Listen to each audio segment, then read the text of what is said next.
రాజన్న సిరిసిల్ల జిల్లా ఇల్లంతకుంట మండలంలోని కందికట్కూరు గ్రామంలో 3 రోజుల పాటు జరుగుతున్నటువంటి శ్రీ ఎల్లమ్మ జాతర మహోత్సవంలో భాగంగా నిన్నటి రోజు మానకొండూరు శాసనసభ్యులు డాక్టర్ కవ్వంపల్లి సత్యనారాయణ మరియు జిల్లా ఎస్పీ మహేష్ బి గీతే గారు మరియు మాజీ శాసనసభ్యులు డాక్టర్ రస్మై బాలకృష్ణ గారు ఎల్లమ్మ తల్లిని దర్శించుకుని మొక్కులు చెల్లించుకున్నారు.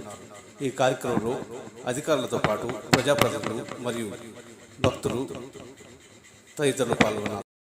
నేను ఊరవోసునురా కాట్లే పుట్టినా కర్రవోసునురా ఏటి లోపల పుట్టినా ఎర్రవోసునురా ఎంటికెంటికే సందునా 1000 గండ్ల మాతనురా నా తండ్రి శంకరుడా నా తల్లి పార్వతి మీకు 10,000 శరణాలు గదనే.